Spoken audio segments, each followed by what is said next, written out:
আসসালামু আলাইকুম সুপ্রিয় দর্শক শ্রোতা।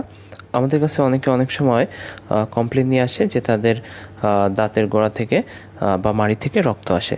দেখা যাচ্ছে যে অনেকের সকালে বা রাতে দাঁত ব্রাশ করার সময় দাঁত দিয়ে রক্ত আসে, বা অনেকের দেখা যাচ্ছে যে বিভিন্ন ফল খাওয়ার সময়, আপেল পেয়ারা এগুলো খাওয়ার সময় দেখা যাচ্ছে মাড়ি দিয়ে রক্ত আসে।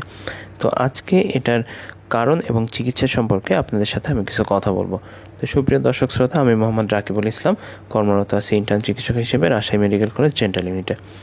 তো প্রথমেই আসি যে আমাদের দাঁতের গোড়া থেকে বা মাড়ি থেকে রক্ত আসার কারণ। এটার প্রধান কারণ হচ্ছে যে আমাদের দাঁতের গোড়ায় পাথর হওয়া, যেটাকে ইংরেজিতে প্লাক বা ক্যালকুলাস বলে থাকে। আমরা যখন খাবার খাই, এই খাবারটা যদি আমাদের মুখে জমা থাকে, তাহলে মুখে যে ব্যাকটেরিয়াগুলো থাকে সেগুলো খাবারটাকে পচে দাঁতের গোড়াতে একটা হলুদ আবরণ তৈরি করে, যেটাকে ডেন্টাল প্লাক বলা হয়। এই প্লাকটা যদি অনেক দিন ধরে থাকে তাহলে একটা শক্ত অবস্থা তৈরি করে, যেটাকে ক্যালকুলাস বলে, যেটাকে আমরা বাংলায় পাথর বলে থাকি।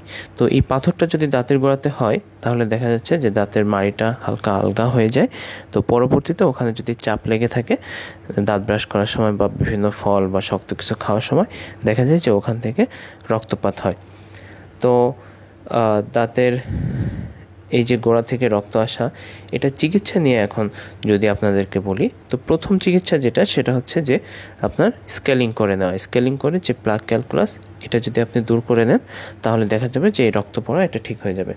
দ্বিতীয় যে চিকিৎসা, সেটা হচ্ছে যে আপনি হালকা গরম পানিতে একটু লবণ দিয়ে মাঝে মাঝে ভালো করে কুলকুচি করবেন, সেক্ষেত্রে দেখা যাবে যে আপনি ভালো উপকার পাচ্ছেন। তৃতীয় যে বিষয়টা খেয়াল রাখবেন, সেটা হচ্ছে যে বেশি করে আপনাকে ভিটামিন সি জাতীয় খাবার খাইতে হবে।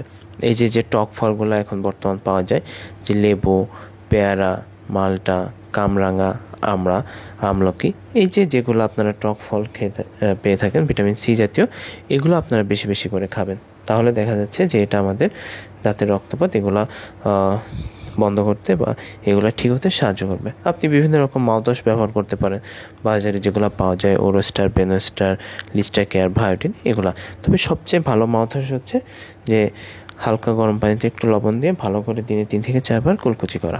তো সুপ্রিয় দর্শক শ্রোতা, আজকে ভিডিওটা এই পর্যন্তই। যাদের এরকম সমস্যা হয় আপনারা এই বিষয়গুলো মেনে চলতে পারেন, আশা করা যায় যে অনেক উপকার পাবেন। তবে এই বিষয়গুলো মানার পরেও যদি দেখেন যে আপনাদের মাড়ি থেকে রক্তপাত বন্ধ হচ্ছে না এবং এটা অনেক বেশি পরিমাণ হচ্ছে, সেক্ষেত্রে অবশ্যই আপনারা বিশেষজ্ঞ কোনো ডাক্তারের পরামর্শ নেবেন। দেখা যাচ্ছে যে প্লাক ক্যালকুলাস, যেটাকে ক্রনিক জিঞ্জিভাইটিস বলা হয়, এটা ছাড়াও কিন্তু মাড়ির গোড়া দিয়ে রক্ত আসার আরও অনেক কারণ আছে। দেখা যাচ্ছে অনেক বড় বড় সিস্টেমিক কারণ, যেগুলা আপনাদের এখন নাই বলি, এগুলা সাধারণত বিশেষজ্ঞ ডাক্তারের পরামর্শ নিয়ে চিকিৎসা নিলে এগুলো ঠিক হয়ে যায়। তো যদি দেখেন যে এই বিষয়গুলো মানার পরও ঠিক হচ্ছে না, তো অবশ্যই ভালো ডাক্তারের পরামর্শ নেবেন। আজকের ভিডিওটা এই পর্যন্তই। সবাইকে ধন্যবাদ। আসসালামু আলাইকুম।